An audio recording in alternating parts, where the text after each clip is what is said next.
주님의 이름으로 여러분을 환영하고 축복합니다. 아멘. 여러분은 여러분의 장례식을 생각해 본 적이 있으세요? 너무 먼 얘기 같죠? 장례식. 나 아직 하고 싶은 거 많고 살 날이 많은 것 같은데. 여러분, 장례식에 가면은 인사를 온 사람들이 가족들에게 그 사람과의 추억을 이야기를 합니다. 지금은 여러분들은 아마 전혀 모를 것 같은데 우리 선생님들은 아실 것 같은데 아주 오래전에 인기를 끌었던 만화가 있어요. 광수생각이라고. 선생님들은 웃고 뭐래 막 이러고 지금 이런 광수생각이라는 만화가 있는데 거기 한 장면인데 이 땡땡땡의 장례식에 사람들이 인사를 온 겁니다. 그 땡땡땡의 장례식에 인사를 온 사람들이 가족들에게 말하는 거예요. 살아생전에 땡땡땡이 바나나 우유를 참 좋아했어요. 이렇게 말한 거여서 그 가족들이 그랬구나. 근데 그 다음에 또 어떤 사람이 와서 똑같은 얘기를 하는 거예요. 살아생전에 땡땡땡이 바나나 우유를 참 좋아했어요. 또 이렇게 얘기를 하는 거예요. 그래 또 다른 사람이 똑같은 얘기를 계속 반복하는 게 가족들이 이게 뭘까 이런 생각을 했어요. 그럼 안타깝게도 땡땡땡은 이 바나나 우유 말고는 사람들의 기억 속에 남긴 게 없었던 거예요. 여러분 사람들이 여러분을 어떻게 기억해 주길 바라세요? 이 장례식을 생각하고 사는 게 되게 괜찮은 생각이에요. 저는 저희 장례식을 벌써 기획해 놨거든요. 내 장례식을 이랬으면 좋겠다. 여러분 여러분들의 장례식에 와서 사람들이 살아생전에 밥을 참 많이 먹었는데 이런 얘기하면 어떨 것 같아요? 그렇게 토토를 열심히 했는데 뭐 이런 얘기하면 어떨 것 같아요? 잠이 진짜 많았는데 사랑이 정말 많았는데 정말 고마운 사람이었는데 여러분의 장례식에 왔을 때 사람들이 어떤 이야기를 할 것 같으십니까? 모든 사람의 인생을 살펴보면은 그 사람의 인생을 주도하는 무언가가 있는데 그것이 그 사람의 미래와 인생의 방향을 결정합니다. 그것을 한 단어로 말하면은 가치관이라고도 말할 수 있어요. 가치관은 뭐냐면 여러분 각자가 이 세상을 사는 동안에 가장 중요하게 여기는 관점이에요. 여러분이 바라보는 시선의 그 스펙트럼 같은 거예요. 그래서 이 가치관에 따라서 여러분의 눈이 움직이고 마음이 움직이고 생각이 움직이고 돈을 사용합니다. 아직 자신의 가치관이 어떤지 잘 모르는 사람은 현재 나의 눈이 어디를 주로 향하는가, 현재 나의 마음이 어디를 향하는가, 나의 생각이 무엇으로 주로 채워지는가, 또는 어디에 돈을 쉽게 쓰는가를 생각해 보면은 여러분이 무엇을 통해 세상을 보는지 쉽게 알 수가 있습니다. 여튼 이 가치관이 여러분의 인생을 주도하는데요. 어떤 사람은 이 욕심이 주도하는 인생을 살아요. 그래서 그 사람은 많이 가지면 행복하다고 믿는 거예요. 그래서 돈도 학벌이든 뭐든지 조금이라도 더 많이 가져요. 뭐 굿즈도 많이 가져야 되고 립스틱도 많이 가져야 되고 화장품도 많이 가져야 되고 신발도 많이 가져야 되고 뭐든지 많으면 굉장히 자기가 행복하다고 생각합니다. 이런 사람은요 승부근성이 있어서 무엇을 하든지 열심히 해요. 그런데 문제는 뭐냐면 욕심이라는 것이 끝이 없어서 더 많이 갖고 싶은 욕심이 올라오면 결국 불행이 생겨요. 욕심이 주도하는 인생을 주도하는 사람은 만족이 없다는 거예요. 아까도 잠깐 그 토토 이야기를 했는데 제가 이게 되게 충격적이었어요. 이 사실이. 왜냐면 요즘 대한민국 청소년들이 열광하는 것이 토토라고 합니다. 근데 여러분 그거 하면 어떻습니까? 한 번 따면 엄청 좋죠. 한 번 따면 엄청 좋은데 그래서 알바비까지 요새는 다 털어서 넣는다고 그래요. 이제 판돈을 키우는 거죠. 판돈을 키우는데 어때요? 따기보다 정말 간증을 듣고 싶다. 저기 있는 누군가에게. 따기보다 망하는 게 대부분이죠. 그런데도 계속 하는 이유가 뭐예요? 한 번 따봤거든. 그리고 누가 땄다는 얘기를 들으니까 욕심이 생기는 거죠. 욕심이 생겨서 계속 베팅을 하는 거예요. 정말 알바비까지 벌어서 제가 거기 베팅한다는 게 막 깜짝 놀랐어요. 여러분 도박에 지금 나랑 대화하고 있어. 이 얘기 나중에 간접으로 듣고 싶은데 할 얘기가 너무 많은 거지. 자, 도박에 중독되는 이유가 뭐냐면 도박은 사람의 욕심에 초점을 맞추고 있기 때문에 한 번 맛을 보면은 이 늪에 빠져들게 만들어진 판이에요. 그래서 한 방 노리다가 조기에 패가 망신하는 것이 도박의 특성입니다. 또 어떤 사람은 질투가 주도하는 인생을 살아요. 질투는요 뭔가를 부러워하는 마음하고는 질이 달라요. 여러분 우리가 연예인을 보고서 와 이쁘다, 와 멋있다 이렇게 부러워는 해도 미워합니까? 미워하지 않아요. 이건 부러워하는 마음이에요. 그런데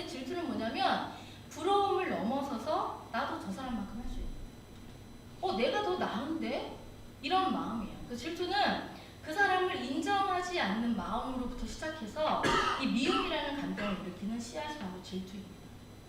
그래서 질투가 주도하는 인생을 사는 사람은요, 늘 내 편, 제 편으로 나눠요. 사람을 볼 때 너 내 편이야, 제 편이야. 내가 더 이뻐, 제가 더 이뻐. 내가 더 잘해, 제가 더 잘해. 이게 질투가 갖고 있는 특성입니다. 특히 여자들이 질투가 심하잖아요. 그래서 혹시 지금 관계가 어려운 사람이 있다면 한번 곰곰이 생각해보세요. 정말 제가 나로 하여금 미움을 살 만한 행동을 했을까? 아니면 내가 질투가 생겨서 쟤를 미워하고 있는 건가? 또 어떤 사람은 열등감이 주도하는 인생을 삽니다. 늘 자기는 남보다 가진 것이 없어 손해본다고 생각해요. 내가 금수저 물고 태어나지 못했기 때문에 남들보다 불리하다고 생각해요. 우리 엄마가 좀 이뻤으면 나도 이뻤을 텐데 뭐 이런 거. 우리 아빠가 키가 컸으면 나도 이뻤을 텐데, 아니면 돈이라도 많았으면 키를 늘리거나 성형을 하거나 어떻게 할 수 있을 텐데, 항상 뭔가 원인을 밖에서 찾는 사람들이 많이 있어요. 이 열등감에 끌려다니는 사람은 뭘 해도 안 된다는 생각이 강해서 뭐든 해보지 않고 포기하고 남 탓을 합니다. 또 어떤 사람이 있어요? 남의 말에 그 이 사람의 인생을 주도하는 사람이 있어요. 그 남의 말에 끌려다니는 거죠. 누가 뭐라고 한마디만 하면, 친구들이 한마디만 하면 잘하다가도 그만둬요. 친구들이 한마디만 하면 하지 말아야 할 일들도 하는 거예요. 여러분을 주도하는 것은 무엇입니까? 여러분의 생각, 여러분의 마음, 여러분의 감정을 이끄는 것이 무엇입니까? 여러분이 이런 생각을 한번 해봤으면 좋겠는데, 저의 간절한 소망이에요. 저의 소망. 여러분이 이런 생각 정말 해봤으면 좋겠는데, 하나님의 말씀이 주도하는 인생은 어떨까? 하나님의 말씀이 주도하는 인생을 사는 사람은 뭐가 다를까요? 어떻게 생각하세요? 하나님의 말씀이 주도하는 인생을 사는 사람은 뭐가 다를까요? 결론부터 말하면요, 달라요. 이 결론이 너무 뻔해서 벌써 시시한가요? 근데 여러분, 한국 사람 말하고 있고 예수님 말씀 끝까지 들어봐야 된다는 얘기를 했어요. 끝까지 잘 들어보세요. 사람에게는 한계라는 것이 있어요. 한계. 남들보다 뛰어난 능력을 가진 사람도 한계점이 있어요. 여러분이 롤 모델로 삼고 있는 사람을 한번 생각해 보세요. 그 사람이 살아온 인생이 단 한 번의 슬럼프도 없었을까요? 여러분이 되게 멋있다고 생각하는 사람, 그 사람은 계속 좋기만 했을까요? 아무리 뛰어난 능력을 가진 사람도 인간관계에 어려움이 있고 원하는 기회를 얻지 못해서 좌절하는 시간들이 있다는 거예요. 그럼 하나님의 말씀을 주도하는 인생을 사는 사람은 한계가 없을까요? 당연히 있죠. 당연히 없죠. 이렇게 말할 것 같은데, 하나님의 말씀이 주도하는 인생을 사는 사람에게도 당연히 한계가 있습니다.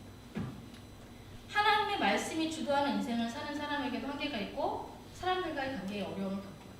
심지어는 왕따를 당할 수도 있고, 하나님의 말씀이 주도하는데도 대학에 떨어질 수도 있고, 자격증을 못 딸 수도 있습니다. 그럼 하나님의 말씀이 주도하는 인생을 사는 사람이나 하나님과 상관없이 사는 사람이나 다 어려운 일을 겪는다는 거예요. 이렇게 사는 동안 어려운 일을 당하는 것을 이게 인생이에요. 사는 동안 계속 어려운 일을 당하는 게 인생이고, 이렇게 사는 동안 어려운 일을 당하는 때를 성경은 광야의 때라고 얘기해요. 광야의 시간. 내가 어려움을 겪고 있다.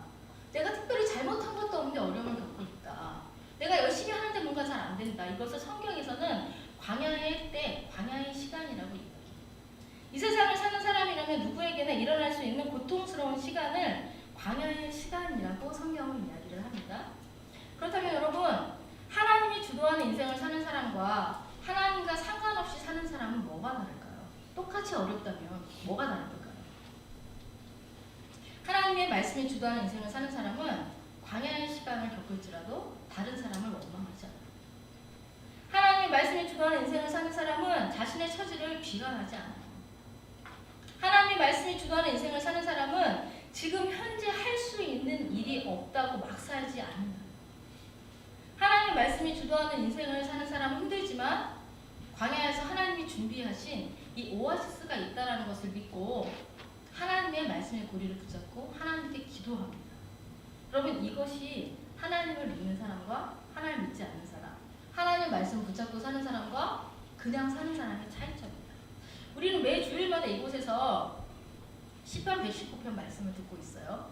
그래서 1월 첫째 주부터 쫙 해서 시편 말씀을 듣고 있는데, 이 시편은 다윗이 지은 시라고 목사님 말씀하셨죠. 여러분, 다윗은 정말 극도의 공포와 고난으로 가득 찬 이 광야의 시간을 아주 오랫동안 보냈어요. 주변 사람 길었고 사람들이 이유 없이 이 다윗을 계속적으로 비난하고 공격하고 욕했던 시간이 굉장히 길었어요. 그뿐만이 아니라 다윗은 이 생명의 위협을 느끼는 일도 되게 많았고 마음고생이 정말 심했는데 심지어는 아들들의 배신으로 견딜 수 없는 수치심을 느끼기도 했어요. 여러분 그런 경험이 있을지 모르겠는데 여러분이 정말 힘든 시간을 겪을 때 학교에서 왕따를 당하고 직장에서 어려운 일을 겪고 그럴 때도 우리 믿는 거 하나 있잖아요. 그래도 우리 부모님은 우리 가족은 나를 사랑해. 우리 가족은 내 마음 알고 우리가 가족 하나 믿고 살 때가 있는데 다윗은 그런 시간도 없어요. 얼마나 많은 비난과 폭언과 공격을 당했는지 아들들에게까지도 가족들에게까지도 배신을 당하는 수치심을 겪었다는 거예요. 그런데 희한한 게 뭔지 아세요? 다윗이 그렇게 많은 상처를 받았는데도 불구하고 그가 상처로 반응하지 않았다는 거예요. 다윗이 얼마나 고달프고 외롭고 힘든 시간을 보냈는지는요. 여러분 이 성경에 너무 자세하게 기록되어 있어요. 만약에 다윗이 자기가 받은 상처대로 대갚아주려고 마음만 먹었다면은 정말 피바람이 부는 정도가 아니었을 거예요. 그런데 다윗은 받은 대로 갚아주지 않고 오히려 그들에게 선을 베풀었습니다. 어떻게 이게 가능했을까요? 50절 말씀 한번 볼까요? 50절 말씀입니다. 함께 지금 여기 앞에 나오죠? 말씀 같이 읽겠습니다. 시작! 이 말씀은 나의 고난 중에 이루라. 주의 말씀이 나를 살리셨기 때문이다. 아멘. 58절 말씀도 보여주세요. 58절 말씀 같이 읽겠습니다. 시작! 내가 전심으로 주께 간구하였사오니 주의 말씀대로 내게 은혜를 베푸소서. 여기서 전심으로라는 건 뭐냐면 온 마음을 집중해서 더 쉽게 표현하면 목숨을 걸고 간구했다는 거예요. 다윗은 어려운 일을 겪을 때마다 사람들이 자기를 비난할 때마다 공격할 때마다 모함을 할 때마다 목숨을 걸고 주 앞에 나가서 기도했다는 거예요. 마음을 다른 게 빼앗기지 않고 전심으로 하나님께 집중해서 기도했다는 거예요. 그랬더니 주의 말씀이 나를 살리셨다. 다윗은 사람들에게 상처를 받을 때마다 그들을 미워하고 비난하기보다는 하나님의 말씀을 붙잡았고 그때마다 하나님께서 말씀으로 위로하셨다는 거예요. 그뿐 아니라 다윗은 말씀을 통해서 지혜를 얻습니다. 그럼 우리는요 누군가가 나를 미워하거나 나를 힘들게 할 때 어떻게 합니까? 성격에 따라서 다르겠죠. 똑같이 미워하거나 똑같이 갚아주거나 또는 혼자 굉장히 괴로워하면서 울거나 그 사람을 피하거나. 그런데 문제는 뭐냐면 그렇게 해도 문제가 해결되지 않는다. 내가 피한다고 그 사람도 나를 이해해주거나 내가 그 사람을 같이 미워한다고 해서 그 사람이 쌤쌤이라고 해서 그냥 이렇게 그 문제가 해결되는 건 그렇지 않는다. 시간이 지나면서 해결되고 넘어가는 것 같아도 같은 문제가 또 일어날 때가 있죠. 특별히 내가 잘못한 게 없는데도 자꾸 같은 문제가 반복돼서 일어날 때가 있어요. 집에서도 한번 생각해보세요. 부모님에게 계속 같은 문제로 안 좋은 말을 들을 때가 있죠. 10살 때도 듣고 15살에도 듣고 17살에도 듣고 이제 고3이라 나 예민한데 나 예민한 거 아무도 안 받아주고 듣고 나 사춘기인데 나 사춘기 완전 무시하고 똑같은 얘기 계속하고 20살이 돼도 듣고 직장을 취업했는데도 듣고 계속 똑같은 얘기를 계속 반복해서 들을 때가 있어요. 그럴 때 여러분 왜 나는 늘 같은 문제가 일어날까? 왜 나는 맨날 똑같은 것 때문에 혼자서 이런 고민해 보신 적 있으세요? 많은 사람들은요 부모님에게 같은 소리를 계속 들으면 잔소리로 생각해요. 누가 나를 불편하게 해도 그 사람을 상대하지 않는 것으로 그 문제를 피해버립니다. 그런데 참 신기한 건 그렇게 피해도 그 문제가 또 일어난다. 왜 그럴까요? 왜 같은 문제가 계속 반복될까요? 그 문제의 원인이 나에게 있을 때, 그 문제의 원인이 나에게도 있을 때 내가 변하지 않으면 같은 일이 또 일어난다는 거예요. 여러분 다윗이 남달랐던 것은 어려운 일이 생기면 광야에 내몰리면 다윗은 하나님의 말씀을 통해서 자신을 살폈다라는 거예요. 59절 말씀 한번 볼까요? 59절 말씀입니다. 같이 읽겠습니다. 시작!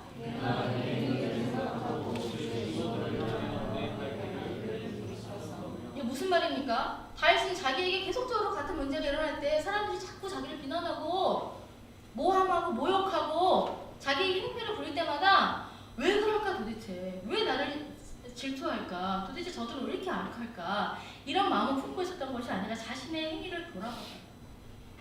내가 잘못한 건 뭘까? 내가 잘 보지 못하는 건 뭘까? 내가 공감하지 못하는 건 뭘까?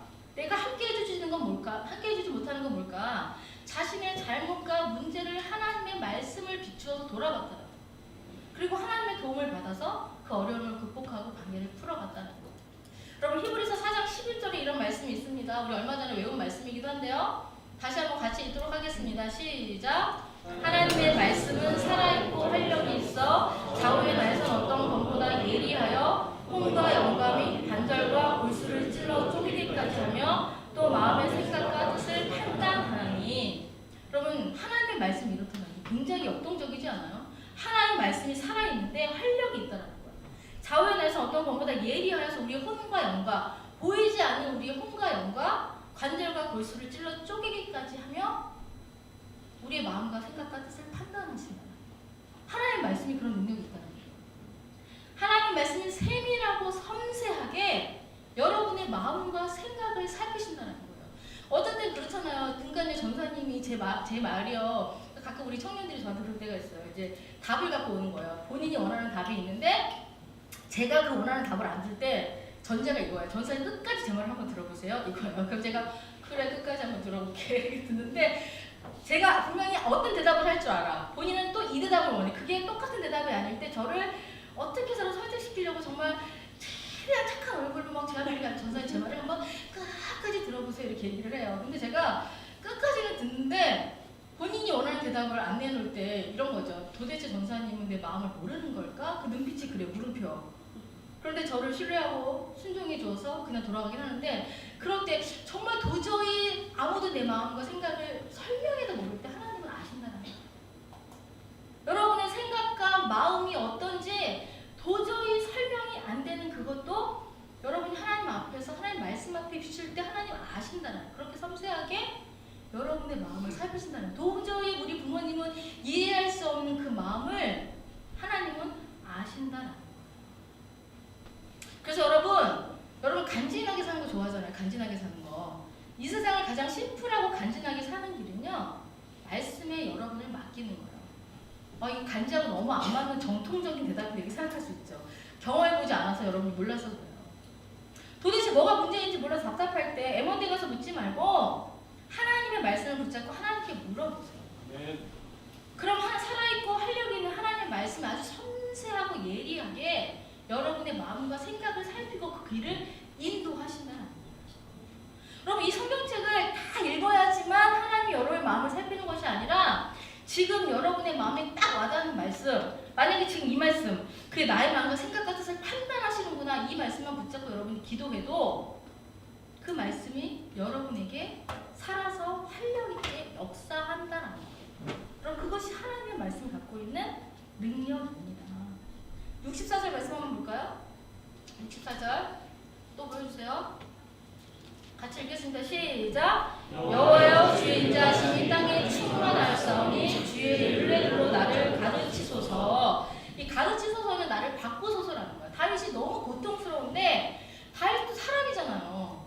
다윗은요 그 왕이기 전에 군사였어요. 군사들은요 굉장히 활력도 있고 공격적이기 때문에 사실 당하고만 있는 것이 성향에 맞지 않았을 수도 있어요. 그런데 자꾸 어려움이 생기니까 말씀하시는 하나님 나를 바꿔주십시오. 하나님 나를 바꿔주십시오. 주의 말씀으로 나를 바꿔주십시오. 이렇게 기도했던 거예요. 우리가 하나님의 말씀에 고리를 붙잡고 하나님의 도움을 구하면 도저히 나는 불가능한 것 같지만 내 마음에 이 정말 상한 마음과 답답한 마음과 이런 것들이 불가능할 것 같지만 주께서 우리를 도우실 때 나를 새롭게 하시고 멋있게 하시고 힘있게 하시고 자신있게 바꾸신다. 여러분 용영 알죠? 용감한 형제 알죠? 내 목사님이 용감한 형제라고 말하니까 쌍둥이 이러시더라고요. 용감한 형제 빅뱅의 거짓말들 수많은 곡을 프로듀싱한 용감한 형제 여러분 잘 알 텐데 용감한 형제가 그리스도인인 거 아세요? 용감한 형제가요 그렇게 안 생겼지만 독실한 크리스찬이에요. 그런데 온몸에 문신이 많이 있잖아요. 그가 태어나면서부터 교회 다녔다고 그래요. 그런데 열심히는 안 다녔대요. 그런데 그래도 우리가 보기하고 다르게 공부를 되게 열심히 했대요. 상투하는 걸 되게 좋아했고 왜냐면 상투하면 엄마가 좋아했으니까.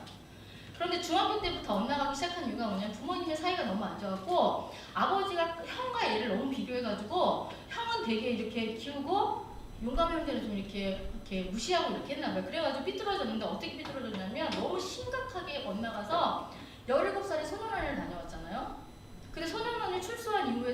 정신을 못 차리고 19살에는 유흥업소 영업부장을 하면서 살았어요. 음악하고는 전혀 상관없는 삶을 살았던 거죠. 그런데 어떻게 그 사람이 음악을 하게 됐을까요? 그가 음악을 시작한 나이가 21살이라고 그럽니다. 21살. 하루는 자기가 관리하는 유흥업소에 이렇게 있는데 DJ가 와가지고 음악을 딱 틀었대요. 근데 그 음악을 듣는 순간 갑자기 딱 스치는 마음이 나 음악하고 싶다. 내가 하면 되게 잘할 수 있을 것 같은데? 와, 내가 제일 잘할 수 있는 게 음악이다. 이런 마음이 딱 들었다는 거예요. 그래서 그 다음날 바로 업소를 정리하고 돈을 빌려가지고 악기를 사러 낙원상가로 가는 거예요. 근데 여러분, 잘 됐을까요? 잘 안 됐죠. 음악이 음자도 몰랐잖아요. 음악 공부를 해본 적 학교 자체를 제대로 다녀본 적이 없고 들을 음악이라고 하는 나이트클럽에서 들을 음악이 단 거예요. 그 정신없는 나이트클럽에서 들을 음악이 단데 그걸 듣고 음악 공부를 하니 되게 돈도 없고 그래서 정말 완전 개고생을 하면서 밥도 못 먹고 형이 나가서 일용직해서 돈을 벌어오면 그걸로 겨우 밥 먹고 아니면 낙원상가 가서 노숙자들이 먹는 밥 자기들 줄 서서 그 20살짜리 젊은이가 노숙자들이 먹는 밥을 줄 서서 먹고 그랬다고. 그러다가 어떻게 해서 YG에 들어가게 됐고 YG 들어가서 빅뱅을 프로듀싱을 하게 된 거예요. 그러면서 빛을 보기 시작했는데 얼마나 기대했던 거예요 이게. 그런데 이상하게 하나도 기쁘지가 않고 오히려 막 뜨려고 하는 이 찰나에 우울증이 오고 죽고 싶은 생각밖에 안 들어요. 이제 막 빅뱅을 프로듀싱 하니까 이제 그 대사 특필 되고 메인 인터넷 기사에 메인으로 나가고 막 뜨는 찰나인데 너무너무 죽고 싶은 마음이 들더라고요. 그래서 그렇게 하고 싶었던 음악이었는데 누구보다도 잘할 수 있을 것 같던 자신감이 있었고 YG라는 대학 기업사에 들어간데도 불구하고 우리가 생각할 때는 어깨에 힘 빡 주고 이렇게 살아도 될 만한 이상하게 초조하고 불안하고 작업도 잘 안 돼서 하여튼 그냥 이렇게 박차고 나왔대요. 그 YG를 박차고 나왔다고 합니다. 자기가 왜 그러는지 몰라서 고민하다가 너무너무 괴로워서 어쩔 수 없이 덕이 안 되니까 YG를 나왔다 그래요. 그렇게 바라던 꿈을 이루고 있는 그때에 알 수 없는 슬럼프가 온 거죠. 그때 용감 형제가 주로 했던 생각이 뭐냐면 음악 어떻게 하지? 이거였다. 왜 이렇게 힘들지? 이거였다. 이 생각이 늘 자신을 괴롭혔는데 하루는 그날도 이 생각을 이렇게 하고 소파에 앉아서 눈을 잠깐 감았는데 10초 정도 지났을 때 갑자기 발끝에서부터 머리까지 전율이 쫙 올라오면서 누가 자기 다리를 붙잡고 100m 밑으로 쫙 당겨 내리는 것 같았다는 거예요. 그런데 너무 얼마나 놀랬겠어요. 막 갑자기 발끝에서부터 머리까지 전율이 오르면서 누가 자기 발을 붙잡고 100m를 끌어내리니까 너무 놀랐는데 그때 한 음성이 들려요. 내가 너에게 말한다. 그 소리가 얼마나 컸는지 이 고막이 터질 것 같은 그런 두려움이 왔었다. 그런데 또 그 두려움과 동시에 뭔지 모를 벅찬 마음이 막 올라오면서 막 눈물이 나더랍니다. 그러면서 그 음성이 다시 들리기 시작하는 이렇게 말하더래요. 내가 너에게 말하노니 너는 모든 것을 가질 것이고 힘들었던 모든 것을 이겨낼 것이다. 그 말씀을 듣고 용감 형제 마음에 어떤 마음이 들었냐면 주님이 나를 살리려고 오셨구나. 그러면서 그동안 힘들었던 자기가 막 그 유흥업소에서 막 영업부장하고 소년회를 갔다 오고 그러면 음악이 안 돼서 힘들었던 그 과정이 필름처럼 눈앞을 이렇게 펼쳐지더랍니다. 이 이야기를 하면서 제가 이거를 방송에서 봤는데 이 이야기를 하면서 용감형제 이렇게 말해요. 아마 사람들이 지금 이 이야기를 듣고 있으면 저한테 꿈을 꿨을 거라고 이야기할 거라고. 그런데 제가 정확하게 말할 수 있는 것은 하나님이 바로 내 앞에서 분명하게 말씀하셨다라는 사실입니다. 이렇게 이야기해요. 용감 형제는 그동안 말로는 내가 하나님을 믿는다고 했지만 전혀 하나님과 상관없는 삶을 살았다는 거예요. 그리고 이날부터 자신의 삶이 달라졌다고 말합니다. 왜 음악을 하는지 고민할 이유도 왜 내가 음악을 하는지 그 이유도 알 수 없었고 너무 힘들었는데 주님을 만난 그 순간에 이 마음들이 다 사라졌다는 거예요. 그러면서 이렇게 얘기하더라고요. 예수님이 말씀하셨으니까. 예수님이 말씀하셨으니까 열심히 해보자 이런 마음이 들었대요. 그런데 여러분 그 해에 정말 놀라운 일이 일어났다는 거예요. 우리가 알고 있는 그 유명한 노래들이 그 해에 다 만들어진 거예요. 자기가 예수님 말씀 믿고 한번 가보자 이렇게 결단을 하고 나서부터 자기가 만든 노래가 1등을 하게 되고 가요순위 이 1위부터 10위 중에 자기 곡이 막 이렇게 5개나 올라가고 자기 곡이 1, 2위를 다투고 이런 일들이 그 해에 일어났다고 해요. 그래서 이 일을 겪으면서 용감 형제가 분명하게 깨달은 것이 있는데 그게 뭐냐면 빨리 주님께 돌아갔어야 했었구나. 나는 주님을 떠났지만 주님은 한 번도 나를 떠나지 않으셨구나. 이것을 깨달았다라고 말합니다. 사실 이 용감의 형제가 그 얘기를 하더라고요. 자기가 17살 때 주님을 만났대요. 엄청 막 살 때 막 살다가 어느 날 잠이 들었는데 그땐 꿈에 정말 만났대. 꿈에 누가 네 이름이 뭐니? 이렇게 묻더라는 거예요. 그런데 이 용감의 형제 이름이 강동철이라고 그러더라고요. 그래서 제가 강동철이야 강동철이를 100번을 외쳤대요. 근데 그 소리가 자기는 외치는데 개미 소리처럼 안 들리더래요. 그래서 그 다음날 깨가지고 뭐 다 예수님 믿으니까 식구들이 나 이런 꿈을 꿨어. 그랬더니 이모가 예수님이 널 만나러 오신 거야. 근데 무시한 거죠. 그때 막 소년원 가기 전에 막 살 때니까 그렇게 살았다고 그래요. 용감의 형제가 예수님을 만난 후에 자기에게 일어난 일들이 굉장히 놀라운데 정말 놀라운 얘기를 하더라고요. 이런 얘기를 하더라고요. 노래가 만들어지고 그 노래가 인기를 얻는 것을 보면서 이건 내 능력으로 가능한 일이 아닌데 라는 생각을 늘 합니다. 하나님을 떠나있을 때는 성공을 해도 그 다음에 내놓을 곡이 없어서 두려웠는데 이제는 하나님께서 저에게 영감을 주십니다 라고 얘기합니다. 지금 본인이 만든 이 곡들이 하나님께서 주시는 곡으로 하나님이 주신 능력으로 만드는 곡이라는 거예요. 그러면서 그가 이렇게 고백합니다. 나의 모든 생활 속에 주님이 항상 계십니다. 그래서 이제는 늘 감사합니다. 눈을 뜨는 것만으로도 감사하고 힘든 일이 생겨도 이 힘든 일을 겪고 내일을 만나게 될 테니까 감사합니다. 이렇게 이야기를 해요. 전에도 자기는 그랬다 그래요. 자기가 그 영업 부장 일을 그만두고 음악을 하면서 결심한 게 뭐냐면 나쁘게는 살지 말자였대요. 나쁘게는 살죠. 너무 나쁘게 살았으니까. 그런데 예수님을 만나고 나서 이렇게 결심을 했대. 이기적으로 살지 말자.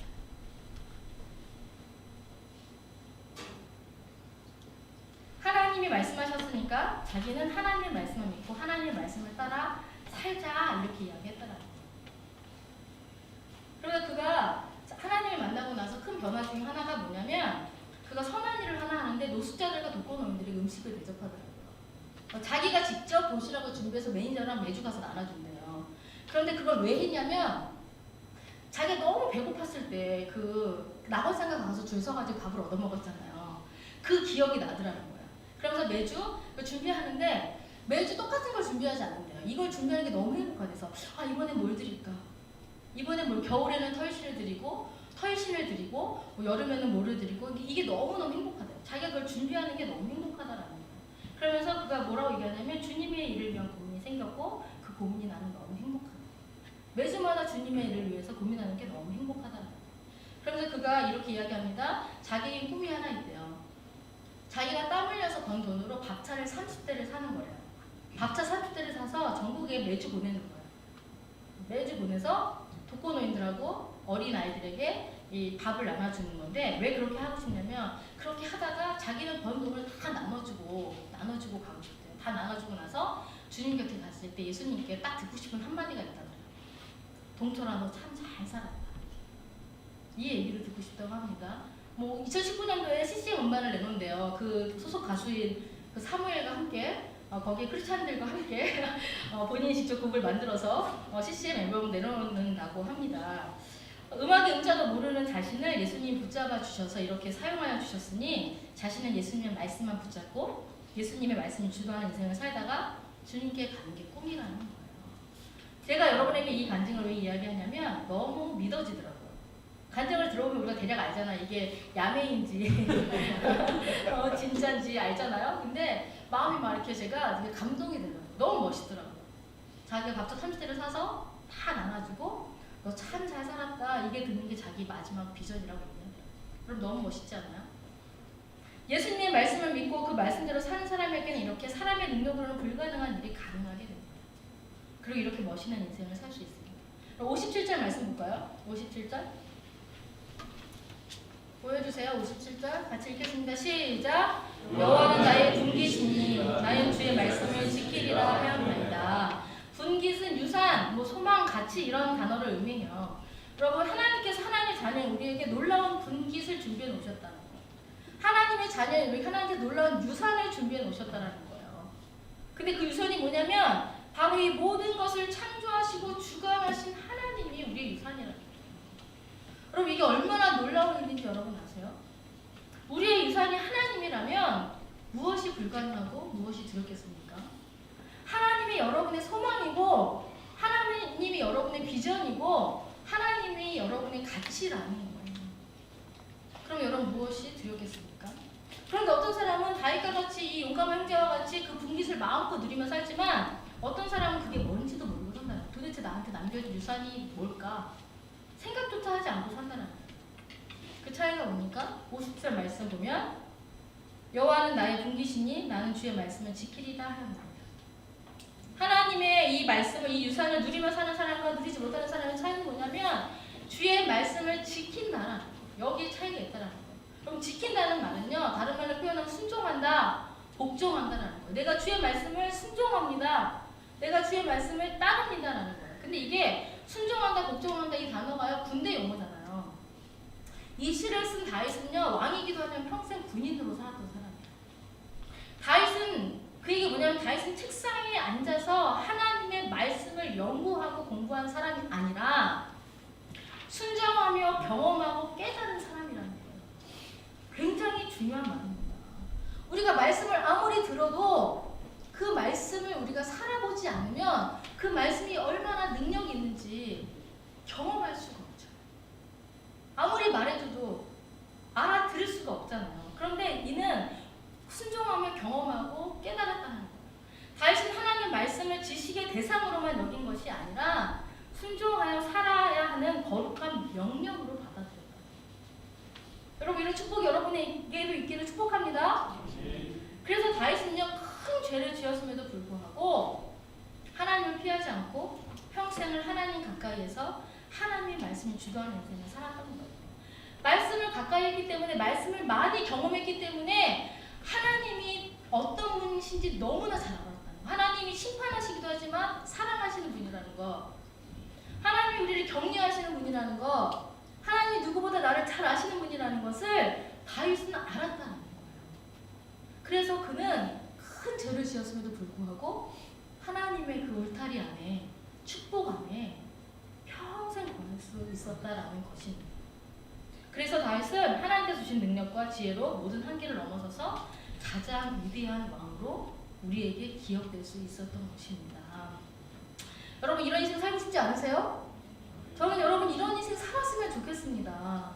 여러분, 무엇으로 세상을 이기려고 하세요? 예수님 말씀대로 살면 세상과는 분리돼서 살 것 같지? 아니요.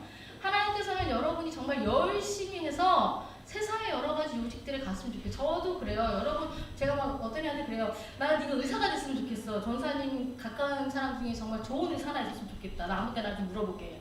뭐 치과 의사도 있었으면 좋겠어. 뭐 이런 얘기 하거든요. 제가 진심이에요. 농담인 것 같죠? 진심이에요. 하나님은 더 그러시지. 여러분이 정말 제대로 된 믿음을 가지고 세상 가운데서 성공한 인생 살기를 바라시는 거예요. 근데 어떻게 그게 가능합니까?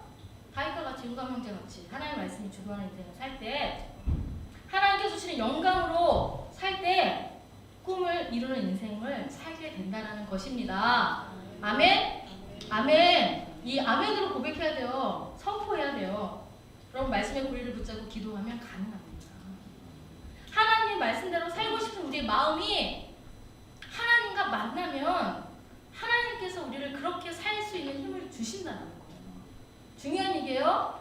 하나님의 말씀대로 살고 싶은 여러분의 마음이 하나님과 만날 때 하나님께서 우리에게 그렇게 살 수 있는 힘을 주신다는 거예요. 하나님이 살 수 있는 힘을 주셔야 우리가 말씀대로 살 수 있어요. 의지가 강한 사람이 말씀대로 살 거 아니에요. 의지가 강한 사람은 자기 의지대로 사느라고 말씀에 순종하지 않아요. 하나님 말씀대로 살고 싶은 여러분의 간절한 마음이 하나님과 만날 때 하나님께서 그렇게 살 수 있는 힘을 주실 줄 믿습니다. 같이 함께 기도합시다. 자, 말씀을 한번 기억해 보세요. 말씀의 내용이 다양하지 않아서 여러분 잘 기억할 수 있을 거예요.